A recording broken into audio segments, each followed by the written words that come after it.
What's up, you guys? It's Steve here, and President Joe Biden just spoke on stimulus, infrastructure, and passing these through. And this is your stimulus and infrastructure bill update. Now, I'm going to be sharing with you the actual video footage that just came out so you can hear it for yourself directly from President Joe Biden. As he says, next week, Monday, he's going to be signing into law the infrastructure bill, and it's going to be helping with our roads, bridges, highways, creating new jobs. He's also going to be saying that, God willing, we're going to go ahead and get stimulus reconciliation agreed upon and done next week as well before Thanksgiving. And he's echoing again that he believes that stimulus reconciliation will not cause a worsening to our debt or inflation, but rather it's going to be combating it, and full speed ahead, we need to get this done. Now, also, though, however, we're hearing from Republicans. Take a look at this article, you guys, just coming out today. Mitch McConnell says that the final version of the Democrats' Build Back Better bill will be written by Joe Manchin and Kyrsten Sinema. And he's saying if they pass this through, that's fine. If they don't, that's fine. If they get it through, Joe Manchin is going to have his final say, and he's going to whittle this down so that way it's not having massive impacts on our nation's economy. And as we've heard, they're concerned about inflation as it is at a 30-year all-time high. Now, you guys, I'm going to be diving into the details of this article and the video footage for you. And also, if you missed my previous video, be sure to check it out, as this morning I reported to you that one state Senate has approved $2,000 stimulus checks for one small group of people. So if you missed that, be sure to check it out right after this one. I'll put a link right here for you so you can go ahead and check that out. But right now, let's go ahead and get you caught up on the latest on a federal level. Stimulus reconciliation and infrastructure bills about to go through. So let's dive right in as of today, November 12th, 2021. But before we do, if you could do me a quick favor, just takes a second. Don't forget, smash that like button for the YouTube algorithm. Helps me out a ton. Thank you so much. I really appreciate it.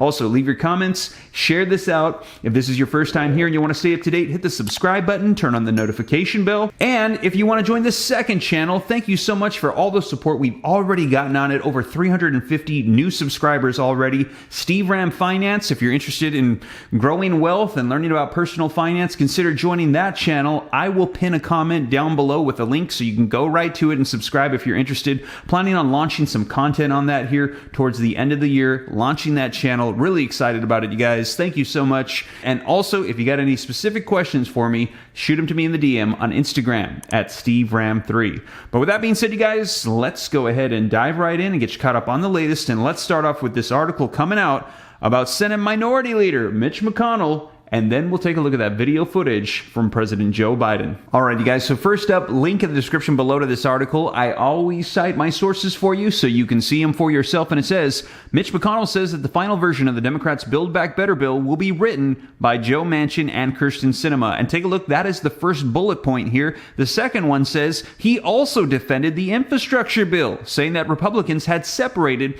sugar from spinach. And as you know, Republicans, they said we need infrastructure. Better roads, bridges, highways, get new jobs out there for people, and they supported that, but they said everything else in that stimulus reconciliation bill, the money for people directly, we don't need that. And the third bullet point, the single biggest favor that he could do for our country would be to defeat the whole thing, he said, of Senator Joe Manchin, saying, listen, if Joe Manchin writes it and passes it through, great.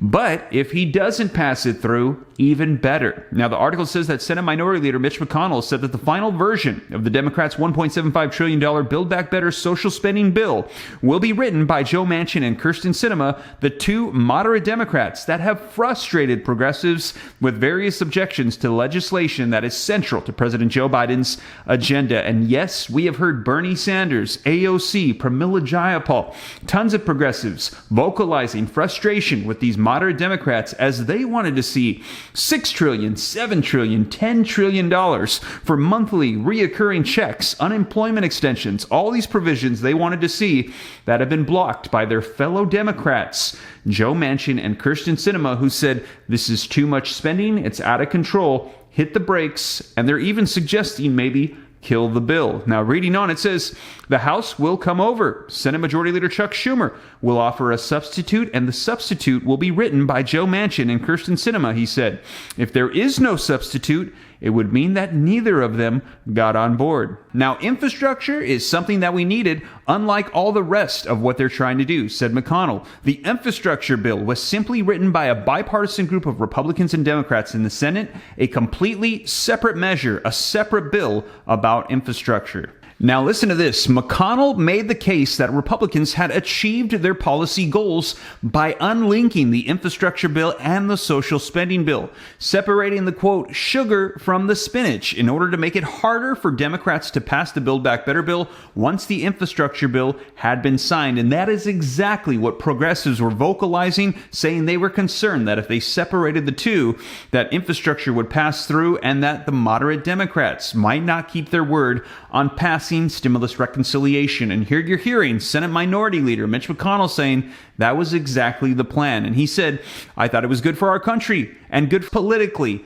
and the right thing to do. And just the way I predicted, that is the way that it turned out. The good part's now passed and has gone on to the president for his signature, and they are stuck with all the rest. Now, after months of infighting, the House of Representatives will again seek to hold a vote on the Build Back Better bill next week as several House Democratic moderates, they have asked to see further information about the bill's fiscal impact before voting.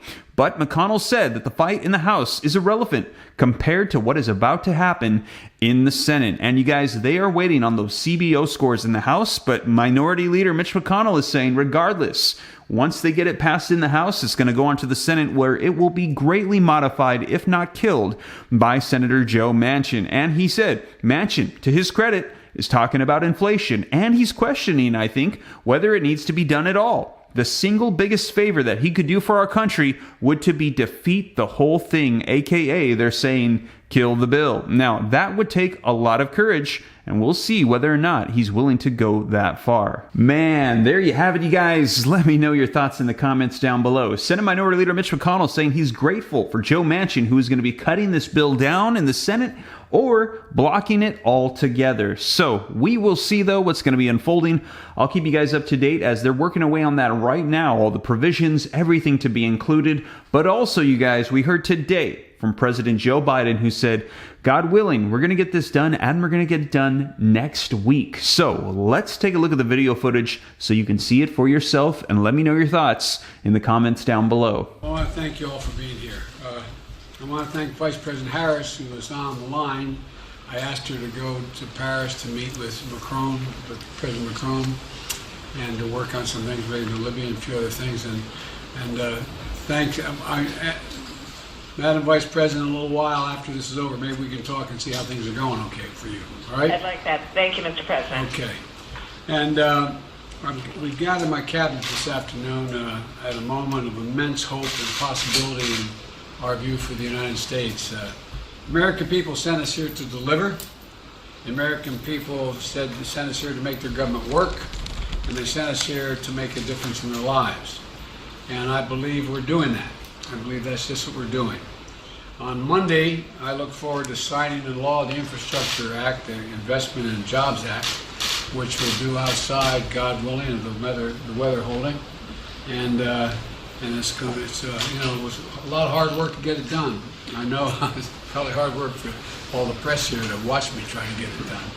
But I want to thank them for acknowledging that this was a bipartisan bill, with bipartisan support, and proving we can still come together. It's hard, but we can still come together to get something big done for the American people. And the bill represents critical investments that are long overdue in our country.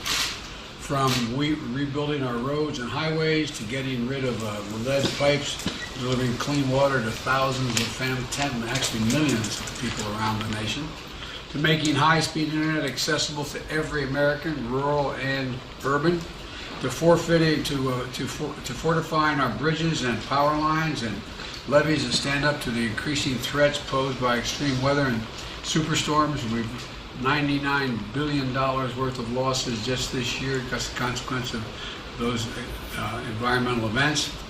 To fortifying our bridges, our power lines, as I said, and our levees, but also to one of our biggest responsibilities to make sure all the money is used efficiently and effectively.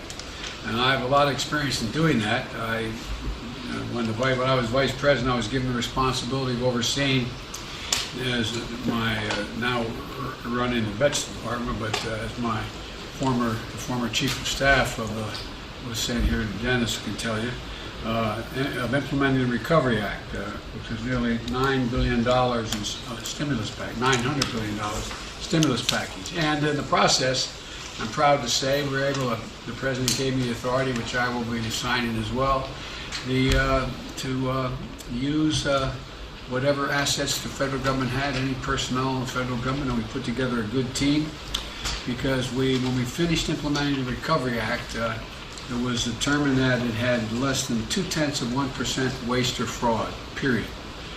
That's how I became known. The president started calling me Sheriff Joe, but from President Obama at the time. Because I made it a point every day to stay on top of how exactly the money was spent, what projects were being built, what projects were not being built, and how it was functioning.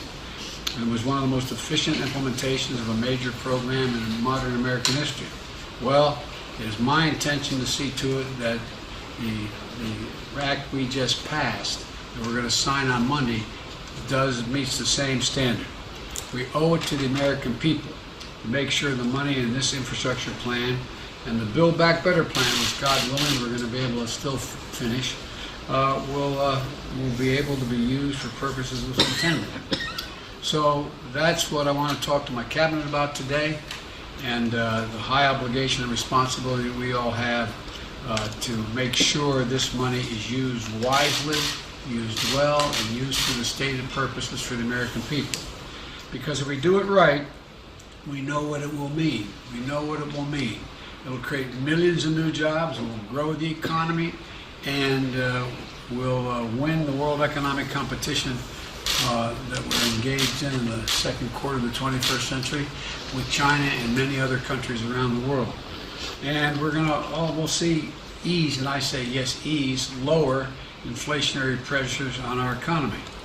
And we'll be carrying this out, what I call the blue-collar blueprint for America.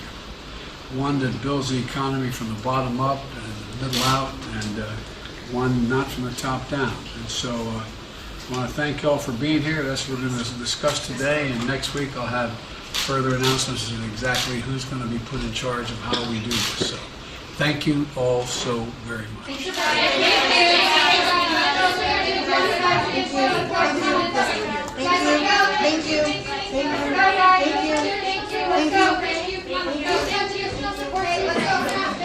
So there you have it, you guys. Let me know your thoughts in the comments down below. Now, next week is going to be a big week, as Monday, President Joe Biden is going to be signing into law the infrastructure bill. We're probably going to be hearing a lot from Congress on the stimulus reconciliation bill as they're working away to get all the provisions and everything included nailed out. I'll keep you up to speed here on the channel. And you guys, as always, thank you so much for joining me. If you made it this far and you haven't already, don't forget, smash the like button for the YouTube algorithm. Just takes a second. Helps me out a ton. Thank you so much. Leave your comments, share this out, hit the subscribe button, turn on the notification bell. If you'd like to learn about personal finance, I'll pin a comment down below. Use the link to go to Steve Ram Finance. I'm really excited about that channel, learn about growing wealth and personal finance. And if you got any specific questions for me, I'm easy to get a hold of. All you got to do is shoot me a DM on Instagram at SteveRam3. But with that being said, you guys, hope this reaches you well. I'll catch you in the next video. Have a blessed weekend. Take care. God bless. This is Steve.